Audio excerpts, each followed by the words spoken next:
এরকম গাছপালার ভেতর দিয়ে যেতে হবে। আজকের আমরা খুঁজেই বার করব যে ডায়মন্ড হারবারের কেল্লাটা কোথায় রয়েছে। চারদিকটা কত সুন্দর গাছপালাতে ভরা। আর এই হলো ডায়মন্ড হারবার জেটি ঘাট। আর এখান থেকে নদীটাকে পুরো একদম কাছাকাছি পেয়ে যাবেন আপনারা। হ্যালো, আমি উজ্জ্বল। আজ চলে এসেছি ডায়মন্ড হারবারে কেল্লার সন্ধানে। তো আজ আমি আপনাদেরকে পুরো ডায়মন্ড হারবারটা ঘুরিয়ে দেখাবো আর তার সঙ্গে কেল্লার সন্ধানও করব। তো চলুন শুরু করা যাক আজকের ভ্লগ। আজ মেঘলা মেঘলা ওয়েদার, আর বাড়ি থেকে বারো হয়ে পড়েছি। আর আজকের গন্তব্য হলো ডায়মন্ড হারবার নদী। তো আমি এখন আমাদের ধামুয়া স্টেশনে চলে এসেছি। আর এখান থেকে ডায়মন্ড হারবার যাওয়ার ট্রেন ধরবো। দেখতে পাচ্ছেন আমাদের ট্রেন এখন স্টেশনে ঢুকে গিয়েছে। এবার আমরা ট্রেনে উঠবো। তো এখন আমি ট্রেনের মধ্যে বসে পড়েছি, সিটও পেয়ে গেছি। এবারে ডায়মন্ড হারবার স্টেশনে নেমে আপনাদের সঙ্গে দেখা করছি। দেখতে পাচ্ছেন এখন ডায়মন্ড হারবার স্টেশনে নেমে গিয়েছি। আর এটাই হলো ডায়মন্ড হারবার স্টেশন। এটা হলো ডায়মন্ড হারবারের মেন রোড। এবার এখান দিয়ে আমরা যাব নদীর পাড়ে। তো ডায়মন্ড হারবার মেন রোড থেকে আমরা বার হয়ে পাড়ারা চলে এসেছি। এখান থেকে আমরা এখন যাব ছোট নদীর পাড়ে। আর আমার সঙ্গে রয়েছে মামা আর মামার বন্ধু। তো দেখতেই পাচ্ছেন আমরা এখন নদীর পাড়ের কাছে চলে এসেছি। সিঁড়িটা রয়েছে, এই সিঁড়িটা থেকে ওপরে উঠলেই ওপারে রয়েছে ছোট নদী পাড়। তো দেখতেই পাচ্ছেন সামনেটা কি সুন্দর গাছপালা দিয়ে ঘেরা, আর ওপারটাই রয়েছে নদী। তো চলুন নিচে নামা যাক। তো দেখতে পাচ্ছেন এরকম রাস্তা, এই রাস্তা দিয়ে নিচে নামতে হচ্ছে। আর সামনেই ডায়মন্ড হারবার নদী। শুধু নদীটাকে দেখুন কেমন লাগছে।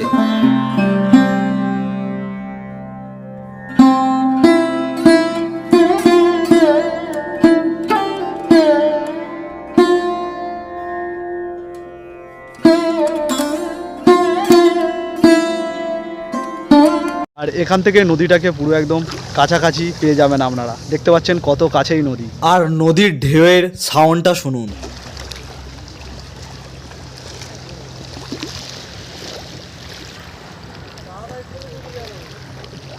আর এই নদীর মধ্যেই দেখতে পাচ্ছি কত নৌকা, লঞ্চ এবং ট্রলার ভেসে বেড়াচ্ছে নিজেদের গন্তব্যস্থলে। আর এই নদীপথই একটা সময় যোগাযোগ বা যাতায়াতের মেন ব্যবস্থাই ছিল, কারণ তখন এত পাবলিক ট্রান্সপোর্টের ব্যবস্থা ছিল না। নদীর এই ছোট নদীর পাড়ে তো গাছপালা এখানে। তো ছোট নদীর পাড় থেকে এবারে আমরা যাব জেটি ঘাটের দিকে। তো চলুন জেটি ঘাটে একটু যাওয়া যাক ওখানটায়। তো দেখতেই পাচ্ছেন কি সুন্দর মাঝখান দিয়ে রাস্তা, দুদিক দিয়ে গাছ, এক পাশে নদী। সত্যি এখান দিয়ে হাঁটতে অসাধারণ লাগছে। খুব সুন্দর একটা পরিবেশ এখানে। আর এই রাস্তা দিয়ে হাঁটতে হাঁটতে দেখতে পেলাম বুদ্ধদেবের একটা সুন্দর একটা মূর্তি। আর হাঁটতে হাঁটতে আবারও চলে এসেছিলাম মেন রোডে। আর এই হলো সামনে জেটি ঘাট। তো চলুন ভেতরটা দেখা যাক। আর এই জেটি ঘাটের ভেতরটায় যেতে গেলে টিকিট কেটে ভেতরে ঢুকতে হবে। আর এটি হলো জেটি ঘাটের টিকিট কাউন্টার। এটাই হলো ডায়মন্ড হারবার জেটি ঘাট।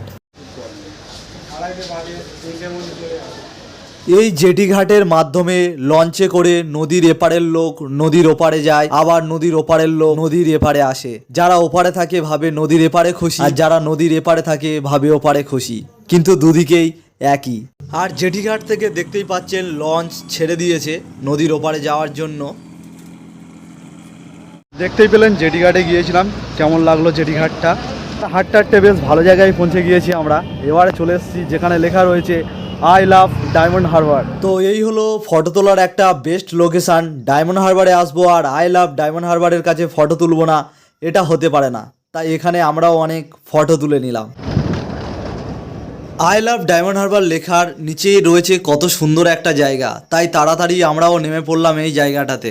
এখানকার জায়গাটা খুবই সুন্দর একটা জায়গা। এখানে বসে আপনারা অনেকটা টাইম স্পেন্ড করতে পারবেন। আর খুব সুন্দর নদীর ধার দিয়ে হাওয়া দিচ্ছে, খুব সুন্দর জায়গা। এবারে আমাদের মেন উদ্দেশ্য কেল্লার মাঠ বা কেল্লার সন্ধান করা। আর কেল্লার মাঠে ঢোকার আগে দেখতে পাবেন এরকম একটা জায়গা। কেল্লার মাঠে টিকিট কাটতে হয় বলে অনেকে এখানেই বসে থাকে আর ডায়মন্ড হারবার নদীকে উপভোগ করে। আর এটাই হলো কেল্লার মাঠ বা পিকনিক স্পট। দেখতেই পাচ্ছেন হাঁটতে হাঁটতে এখন চলে এসেছি কেল্লার মাঠের সামনে। এটাই হলো ডায়মন্ড হারবারে পিকনিক স্পট।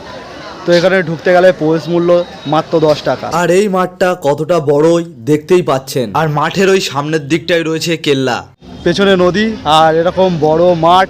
দেখতে পাচ্ছেন কত লোক এখানে, অনেকে পিকনিকও করছে আজকের দিনে। আর এই মেঘলা ওয়েদার পিকনিকের জন্য একদম উপযুক্ত। আর এই নদীর ধারে বসার জায়গাও রয়েছে, অনেকে এখানে বসে রয়েছে।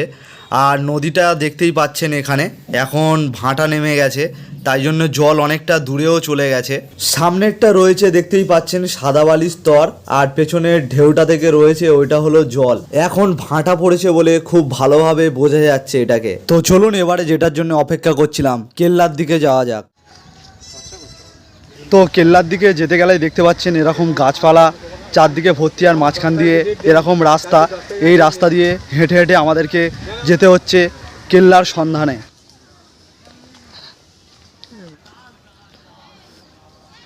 তো এখানে আমরা কেল্লার কিছু ধ্বংসাবশেষ দেখতেই পাচ্ছি। এই যে নদীর ওপর প্লেয়ারগুলো দেখা যাচ্ছে, মানে এগুলো এখন ভেঙে গেছে। এই ধ্বংসাবশেষ দেখতে পেলাম, আমরা আরেকটু আগে যাব, দেখবো আরেকটু আগে কি রয়েছে। সত্যি বলতে গেলে এরকম নদীর পাশে এরকম গাছপালা একদম মনে হচ্ছে যেন কোনো জঙ্গলে ঢুকে গেছি, এরকমই ফিল হচ্ছে একটা। আর এই দিকটা দেখুন কত সুন্দর খোলা একটা জায়গা, আর ওদিকে মনে হচ্ছে পিকনিক করছে সব। তো চলুন আরো একটু আগে যাওয়া যাক কি আছে দেখি। তো আমরা মোটামুটি শেষ প্রান্তে চলে এসেছি, আর এই জায়গাটাই দেখতে পাচ্ছেন এখানে কেল্লাটা ছিল। অবশেষে আমরা কেল্লা পেয়েছি, বাট এখানে আর কেল্লা বলে কিছুই নেই, সব পড়ে রয়েছে কেল্লার ধ্বংসাবশেষ। আর দেখেই বোঝা যাচ্ছে অনেকটা বড় এরিয়া নিয়ে এই কেল্লাটা বিস্তৃত ছিল। আর এই ধ্বংসাবশেষ দেখেই বোঝা যাচ্ছে বহু কাল আগে এখানেই কেল্লাটা ছিল, যা এখন ধ্বংসস্তূপে পরিণত হয়েছে। তো আজ পুরো ডায়মন্ড হারবারটাই ঘুরলাম এবং কেল্লাটাকেও খুঁজে দেখলাম। তো চলুন এবারে কিছু খাওয়া যাক। তো আবারও আমরা কেল্লা থেকে বার হয়ে এবারে মেন রোডে চলে এসেছি। তো এরপরে আমরা ডায়মন্ড হারবারের একটা দোকান থেকে নিয়েছিলাম রাধা পল্লবী এবং এরকম আলুর দম। তো এটা নাকি এখানকার ফেমাস। তো সত্যি এটা খেয়ে দেখলাম, সত্যি খুবই ভালো লেগেছে, খুব টেস্টি ছিল এটা। এরপর ওই দোকান থেকে নিয়ে নিলাম দুটো মিষ্টি। এই মিষ্টিগুলো নাকি এখানকার ফেমাস, ওখানকার দোকানদাররা বললো। তো সত্যি মিষ্টিগুলো খেতে ভালোই ছিল। তো আজ আমাদের ডায়মন্ড হারবার ঘোরা কমপ্লিট। আজকের ভিডিওটা এখানেই শেষ করলাম। ভিডিওটা ভালো লাগলে অবশ্যই একটা লাইক করে দেবেন, আর এরকম ভিডিও পেতে আমার চ্যানেলটাকে সাবস্ক্রাইব করে রাখবেন।